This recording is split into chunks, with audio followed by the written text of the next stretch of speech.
tariffs on U.S. goods set to begin Tuesday. Prime Minister Justin Trudeau made the announcement after President Donald Trump stood firm, in fact, on his controversial tariff plans. Now, outgoing PM Trudeau warned that Canada would in fact impose 25% tariffs on $30 billion worth of American goods, initially with additional tariffs on $125 billion to follow within weeks. Now this if Trump's policies remain in place. Meanwhile, Mexico is bracing for impact, with President Claudia Sheinbaum revealing her country's own contingency plans.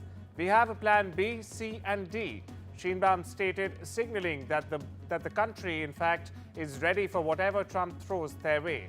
As the March 4 deadline looms, Trump's tariffs aimed at combating illegal immigration and drug trafficking are set to hit. With no room left for negotiation, it's clear the trade war is heating up and the stakes have never been higher. In response to the tariffs to be imposed by the United States, Beijing has announced 10% retaliatory tariffs on several American agricultural products, including soybean, corn, beef, aquatic products, fruits, vegetables, and even dairy products. Now, according to a statement by the Chinese Finance Ministry, the country will impose additional tariffs of 10% to 15% on some U.S. imports starting the 10th of March. Among the goods on which China has announced 15% tariffs are chicken, wheat, corn, and cotton. These heavy duties come after the U.S. imposed steep tariffs not just on Beijing, but also on Canada and Mexico on Tuesday, kicking off a potential trade war. U.S. President Donald Trump has suspended military aid to Ukraine. Now, this is as per reports, sharply escalating pressure on Kiev to agree to peace negotiations with Moscow. Now, the move comes just days after a stunning public clash between Ukrainian President Volodymyr Zelensky and Trump in the Oval Office, who is seeking a rapid end to the Ukraine war. The reported pause includes weapons in transit and has left many wondering what this could mean for the embattled Ukrainian forces. However, this freeze is more than just a strategic timeout. It's a harsh reminder of the fragile balance of power, where one misstep could tip the global scales. On the other side of the border, Russia claimed on Monday that its forces had struck multiple facilities across Ukraine, while Ukraine on the same day reported repelling Russian attacks in multiple directions. The Russian Defense Ministry said over the past 24 hours, Russian troops struck targets including Ukrainian military airfields, drone factories, and even storage facilities. Meanwhile, the General Staff of the Ukrainian Armed Forces said that as of Monday afternoon, dozens of battles had occurred along the front lines. Ukrainian forces claim successfully thwarting and disrupting Russian offensive plans, repelling multiple Russian attacks in the direction of Pokrovsk in eastern Ukraine and Kursk in western Russia, the Ukrainian side has said. Over at the UN, India has slammed the unfounded and baseless comments made by UN's human rights chief, who mentioned Kashmir and Manipur in his global update. The permanent representative of India to the United Nations and other international organizations in Geneva, Ambassador Arindam Bagchi, said, as India was mentioned by name, let me begin by emphasizing that the world's largest democracy, in fact, continues to be a healthy, vibrant, and pluralistic society. Unfounded and baseless comments in these update contrast jarringly with ground realities. Listen in. As India was mentioned by name, let me begin by emphasizing that the world's largest democracy continues to be a healthy, vibrant, and pluralistic society. Unfounded and baseless comments in the update contrast jarringly with ground realities. The people of India have repeatedly proven wrong such misplaced concerns about us. We would urge a better understanding of India and our civilizational ethos of diversity and openness, which continue to define our robust and often cacophonous civic space. Nothing illustrates this divergence more than the passing reference to Jammu and Kashmir, erroneously referred to as Kashmir, ironically in a year that stood out for that region's improving peace and inclusive progress, be it the large turnout provincial elections, the booming tourism, or the rapid development pace. Tanaji Shinde, whose daughter Neelam is fighting for her life after an accident in the US, visited her at the hospital in California where she is being treated, her family said on Monday. Now, Neelam's father flew from Mumbai to the US on the 2nd of March, and immediately after landing there, rushed to the UC Davis Medical Center near Sacramento in California. Neelam's maternal uncle Sanjay Kadam has said. Violence broke out in the desert on Monday evening as guards used force to physically prevent bereaved families and relatives of hostages from entering Paytm's visitor gallery to watch a debate, in fact, on probing the October 7 catastrophe, including a speech by Prime Minister Benjamin Netanyahu. When members, in fact, of the October Council, which represents October 7 survivors, former hostages and victims' families, tried to ascend a stairwell leading to the gallery, they were pushed, hit and grabbed in what quickly devolved into a chaotic scrum. Video of the incident shared by the group showed one guard even wrestling a man to the floor and pulling him aside with his forearm across the man's throat. 3 people subsequently required medical treatment. Now, this is according to Hebrew media reports. And concerns are growing from Palestinians in the Gaza Strip that Israel's decision to cut the entry of all food and other goods into the enclave will exacerbate the already dire conditions after more than 15 months of war. Israel's announcement came as Muslims began the fasting month of Ramadan or Ramzan, and after the first phase of a ceasefire deal ended without an agreement between the adversaries over the implementation, in fact, of a crucial second phase. Now, the ceasefire's first phase saw a surge in humanitarian aid after months of growing hunger. Meanwhile, Arab leaders are touching down in Egypt to attend an emergency Arab summit on the war-torn Gaza enclave. The Iraqi state news agency INA said President Abdul Latif Rashid arrived in the Egyptian capital Cairo to attend today's summit to discuss developments in Gaza and the West Bank. Meanwhile, Bahrain King Hamad bin Isa Al Khalifa is also set to be in Cairo to attend the summit, the Bahraini news agency BNA said.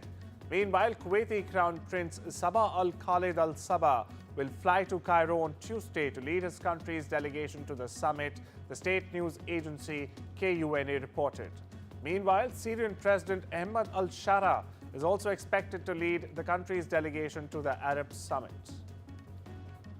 Costa Rica and Panama are coordinating, in fact, to expedite southbound migrant transit through their countries along the same route that carried hundreds of thousands of north in recent years, officials said on Monday. Now, both countries have struggled to find their footing in recent weeks in the new reality of migrants heading south, turned back by the closure of the United States border to asylum seekers since U.S. President Donald Trump took office earlier in January this year.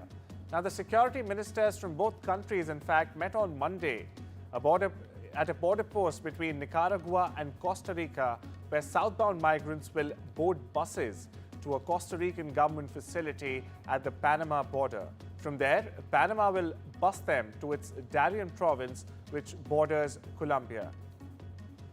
Chinese President Xi Jinping's special envoy and Minister of Agriculture and Rural Affairs, Arjun, on Saturday attended the inauguration ceremony of Uruguay's new president, Yamandu Orsi.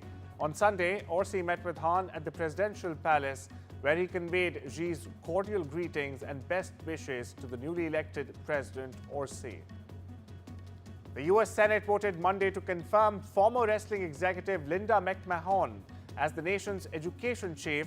Now, it's a role that places her atop a department that President Donald Trump has, in fact, vilified and has vowed to dismantle. McMahon will face the competing tasks of winding down the education department while also escalating efforts to achieve Trump's agenda.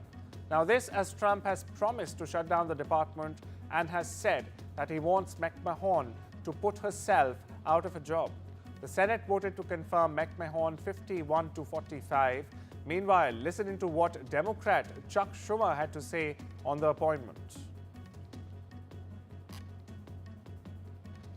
They don't want to see these cuts. They don't want to see the Department of Education abolished. If the Trump administration follows through on cuts to education, schools will lose billions in funding.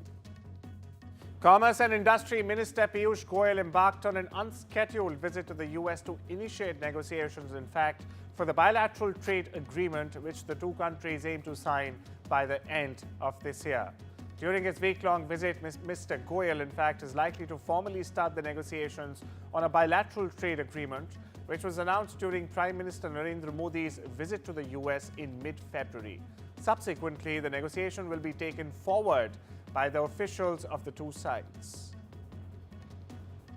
Continuing with New Delhi's Europe outreach, EAM S. Jaishankar will visit the United Kingdom and Ireland starting this Tuesday until the 9th of March. Though not part of the EU, India and the UK share a comprehensive strategic partnership. During the visit, Jaishankar will meet Foreign Secretary David Lammy and other leaders, besides meeting Indian community members and diaspora. Jaishankar will then travel to Ireland from the 6th of March to the 7th of March, where he will meet Irish Foreign Minister Simon Harris, other dignitaries, and even representatives of the Indian community. And the ancient Greeks had a remedy for burnout still practiced annually by their rural descendants. In the mountain village of Distomo, the Bell people, as they are called, transformed themselves to half-human, half-beast revelers in a ritual dating back to pre-Christian times. Clad in sheep and goat skins with heavy hand-forged bronze bells chained to their waists, the Bell people danced through the streets of the red-roofed village, a 2-hour drive northwest of capital Athens. The deafening chatter the dancers make and their profanity-filled chants as they bound around a fire in the main square are a wine-fueled sonic assault. Catholic faithful gathered in St. Peter's Square once again on Monday night to pray for Pope Francis' health. Now this, as the Vatican announced, he had suffered 2 acute respiratory crises. Francis was put back on non-invasive mechanical ventilation in another setback to his battle to fight pneumonia, a Vatican statement has concluded. Meanwhile, Cardinal Robert Francis Prevost prayed to Mary, the Mother of the Church, as he spoke the congregation at the outdoor vigil. The prognosis on the pontiff's health remained guarded. Doctors did not say if he remained in a stable condition. However, they referred to the crises in the past tense, suggesting they were over it. Over in con Maria, Madre della Chiesa, per la salute del Santo Padre Francesco. Lei, Madre della Santa Speranza, assiste, ristora e consola tutti coloro che ricorrono al suo aiuto. Sì, anche per noi, questa sera, segno di consolazione, di sicura speranza. Japan is fighting an extensive forest fire in the north, which has in fact damaged dozens of homes and forced hundreds of residents to evacuate, but still has not come under control. The country has deployed more than 2,000 firefighters to battle the country's biggest forest fire in 3 decades. At least one person has lost his life in the blaze, which has torched more than 5,200 acres as of now. Like many other countries, Japan in 2024 recorded its hottest year since records began. And it's time we slip into a short break. I'll see you on the other side.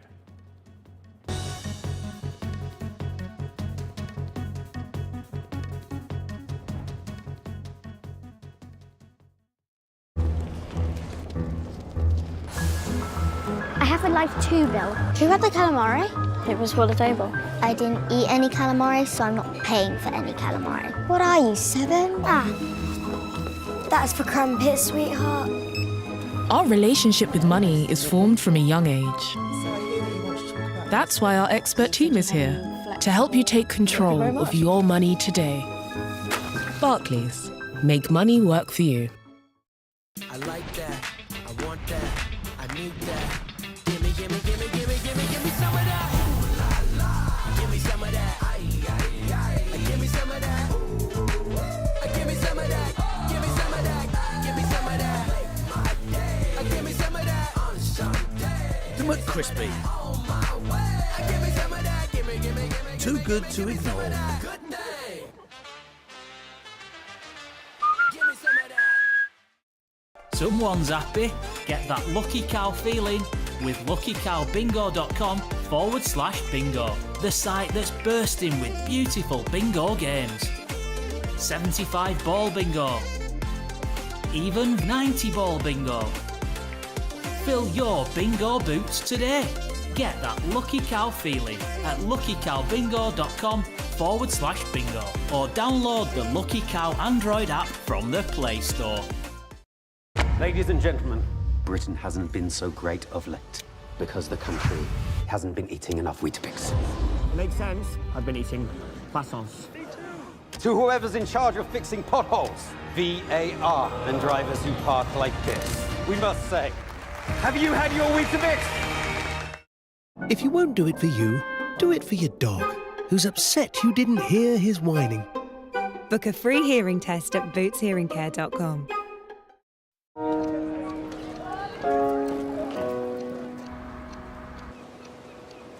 Sometimes there's things a man cannot know.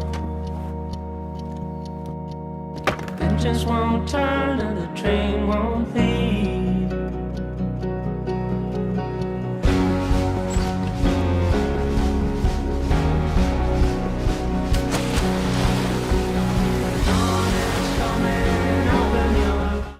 With PlusNet, great value broadband isn't just about price, it's also about speed. This kind of speed. Oh, there's a router. Get full fibre from $24.99 a month with speeds up to 900 megabits. Fast broadband you can rely on. That's a plus. Call us now or visit plus.net for our best price. Offer ends 5th of March.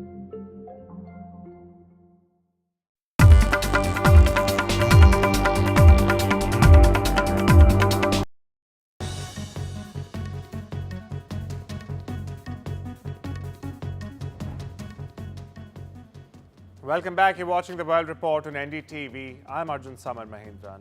Benchmark BSE Sensex tanked over 350 points, while the NSE Nifty 50 lost 70 points in the early trade on Tuesday.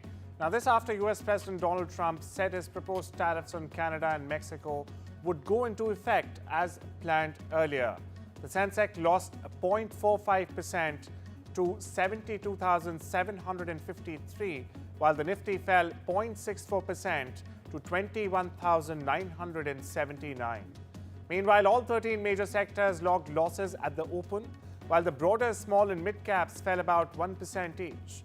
The 30-share BSE benchmark had witnessed a seesaw trade on Monday and declined by 112 points or 0.15% to close at 73,085 as 18 of its components advanced and 12 declined. The index opened higher but soon fell to the day's low of 72,784 due to intense selling in large-cap stocks.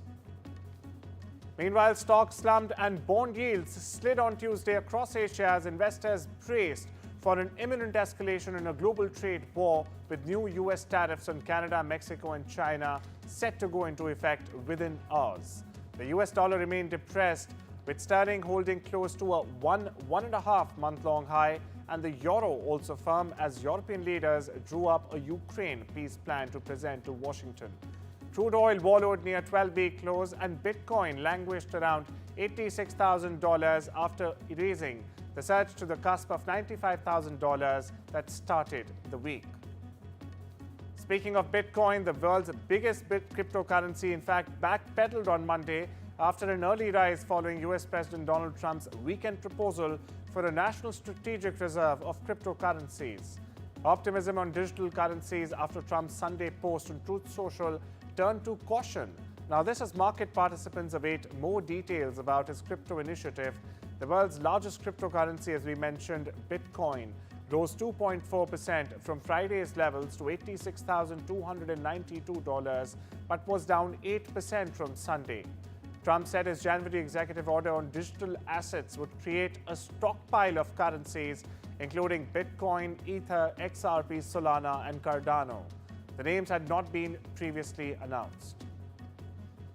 Meanwhile, oil prices continued to fall in on Tuesday after US President Donald Trump paused military aid to Ukraine and as markets brace for US tariffs on Canada, Mexico, and China to take effect. Brent futures fell 54 cents or 0.75% to $71.08 a barrel. while the US West Texas Intermediate crude oil fell 36 cents or 0.53% to $68.01 a barrel. Now, the pause to all US military aid to Ukraine confirmed by a White House official on Monday followed Trump's Oval Office clash with Ukrainian President Volodymyr Zelensky last week. Meanwhile, the market has viewed the growing distance between the White House and Kiev as a sign of potential easing of the conflict that could lead to sanctions relief for Russia and more oil supply returning to the international markets. Chinese electric vehicle maker Build Your Dreams, or BYD, said on Tuesday it has raised $5.59 billion in a primary share sale that was increased in size, making it the largest, in fact, of its kind in Hong Kong in 4 long years. The company said it sold 129.8 million primary shares in the deal, up from the original 118 million shares planned when the deal launched on Monday. Now, BYD's Hong Kong shares opened down 8% on Tuesday, in line with the discount the stock was sold at in the deal, while the Hang Seng Index was down 1.5%. Paytm operator 197 Communications Limited share price dropped by over 3% during early trading Tuesday. Now, this comes after the ED, or the Enforcement Directorate in India, issued a notice against it for alleged violations amounting to rupees 611 crore. The ED announced on Monday that it had issued the notice to 197 Communications, its managing director Vijay Shekhar Sharma, and associated entities for contraventions of the Foreign Exchange Management Act. The notice comes after the completion of an investigation, in fact, and precedes the initiation of adjudication proceedings under the law. In a response to the notice, a Paytm spokesperson stated that the company is working to, in fact, resolve the matter in accordance with the laws and regulatory processes. Meanwhile, BCCI Secretary Debajit Saikia on Monday slammed Congress spokesperson Shama Mohammad for questioning Indian captain Rohit Sharma's captaincy credentials and fitness levels, saying it was very unfortunate for a responsible person, especially a politician, to pass such a trivial comment in the middle of the national team's Champions Trophy campaign. The men in blue have reached the semi-finals of the ICC event. They're going to play Australia in the semi-final in Dubai, which is underway right now. They beat New Zealand on Sunday to top their group. Very unfortunate for a responsible person to pass such a trivial comment when the team is in the midst of such a marquee ICC tournament. It may have been demoralizing effect on an individual or the team, Saikia was quoted. Indian cricket star, in fact, Rishabh Pant has been nominated for the prestigious Loris Comeback of the Year 2025 award. Now, started in 2000, the Loris World Sports Awards recognize athletes for sporting excellence every year. There are different categories. The Comeback of the Year honor is bestowed on a sportsperson or team who has or have overcome injury, illness, adversity, disappointment, or failure and risen back to triumph in the sporting arena. It can also mark a historic fight back by an individual or a team in a sporting event or series of sporting events also. American gymnast great Simone Biles, an Olympic champion, in fact, won the 2024 Comeback of the Year award. Rishabh Pant survived a near-fatal crash in December 2022, but suffered potential career-ending injuries to his head, back and feet, including his right knee. He was fortunate not to lose a leg. Tennis sensation Carlos Alcaraz could run into Novak Djokovic in the quarterfinal stage in his quest for a rare IndiaVsAus three-peat, while defending women's champion Iga Swiatek also faces a tough test. Now, this is according to the draw released on Monday. Djokovic beat the Spaniard to reach the Australian Open semi-final in January and is hoping he can become only the third man to claim 100 career single titles when the main draw of the tournament kicks off on Wednesday in the California desert. Now, the Serb, who got a first-round bye, will hope to have put recent injury concerns behind him as he kicks off his campaign at the 1,000-level event against a qualifier or Australian firebrand Nick Kyrgios. And Red Bull's technical director Pierre Walsh has offered a cautious and somewhat pessimistic outlook for the team Now this as they head to the 2025 Formula One season. Following 3 days of pre-season testing at the Bahrain International Circuit, the six-time Constructors' champions face uncertainty after a disrupted preparation period. The team's struggle were compounded by a series of unexpected red flags during the Bahrain tests, which further limited their track time. Now, these interruptions were particularly costly as the Red Bull aimed to address the issues that plagued their 2024 car, the RB20. With a career-high world ranking of number 8, as per the latest published list, Indian Grandmaster R. Pragnananda will take on American Sam Shankland in the 6th round of the ongoing Prague Masters after a rest day on Tuesday. Tied at the top spot with compatriot and friend Arvind Chintabaram, Pragnananda tried to break, in fact, the defenses of his fellow countryman for a long time, but only ended up with a draw. The two Indians are now on 3.5 points each out of a possible 5. The two Indians are followed by a pack of 4 players having 2.5 points each. The Champions Trophy 2025 is now on to its final stages. India remain the only team to be undefeated in the league stages of the tournament. All eyes are, of course, on the marquee clash between India and Australia in Dubai, set to take place at 2:30 p.m. today. Australia has won the toss and elected to bat. Well, that's all we have for you today. Take care and have a wonderful day.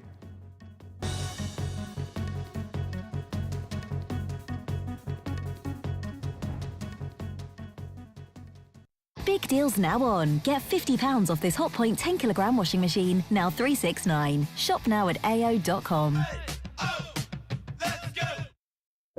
The problems children face can follow them everywhere. At home, online, at school. That's why the NSPCC must always be here, generation after generation, to keep children safe. With a gift in your will, you can help children face new challenges so they don't have to suffer them alone. Request your free guide today to find out more about leaving a gift in your will to the NSPCC. Just call 0800 702 2955 or search NSPCC Gifts in Wills. Your gift could help make sure children have support and protection long into the future, whatever that future looks like. Family life. It's made of ups and downs, and those little moments. But should the unthinkable happen to you? Life insurance from Legal & General can help look after monthly bills, the roof over their heads, childcare costs, and most importantly, your family. Because no one protects more families in the UK than us. Premiums start from £5 a month and they never rise. Plus there's a £100 gift card after you apply. Legal & General. Ensure life goes on. Find a pet-friendly Italian restaurant with outdoor seating nearby and text it to Luca. Find it real quick. Send it to the click. Well, this is sick. Get your Samsung Galaxy S25 Ultra with Galaxy AI and save up to £744 when you trade in a Samsung Galaxy S23 Ultra on 3. Life needs a big network. Don't you have Watchdog Lock? No! What's that? Don't be a victim, yeah. Get Watchdogs, 3-star solid secure diamond locks. They are anti-pick, anti-snap, anti-bump. बोले तो fully anti-chore. जब तक जोड़ेंगे नहीं, तब तक छोड़ेंगे. When Tony passed, we wanted to celebrate him his way.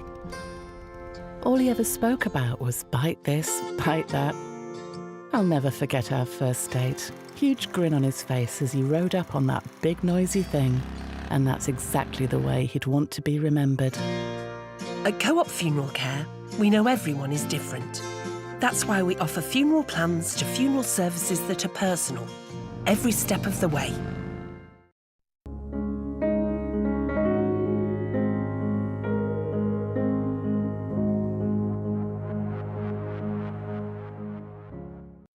From tech titan to global philanthropist, Bill Gates has had a huge impact on the lives of millions across the world.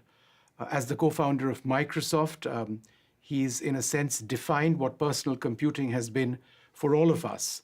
The vision that he had of the personal computer way back in the 70s and its evolution and the transformation of Microsoft has been fundamental in terms of tech, in terms of IT, in terms of the entire sector.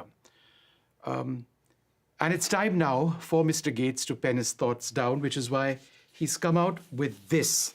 This is the first of 3 books. It's called Source Code, My Beginnings, and it's my great privilege to be over here in Palm Springs, in California, to speak about this. Thank you, and I'm delighted to be over here, fly all the way across the world, and I've had a chance to really go through this book. It's very, very interesting. Thank you. One of the primary themes which I found throughout the book has to do with your own intensity. The fact that you've always been driven. I mean, we know that as a fact, but we perhaps didn't know about the extent to which you were focused. And you write, for example, and I quote, "Like one of those watertight hatches on a submarine, I could shut out the rest of the world. Driven by the sense of responsibility I felt for Microsoft, I had closed the hatch door and locked the wheel. No girlfriend, no hobbies. My social life centered around Paul, Rick, and the people we worked with. It was the one way I knew to stay ahead." Could you tell us about how your focus ultimately resulted in you being the Bill Gates we know today? Well, part of my makeup, even from a young age, was that if something was fascinated, I could really dig in on it. So, you know, learning to play cards with my grandmother, having books read to me, reading books, and mathematics early on fascinated me, and so I went into depth. But then I took that to a new level when I started Microsoft, because I knew, you know, there'd be other people trying to do software, and I decided, no, I'm going to make sure we stay ahead.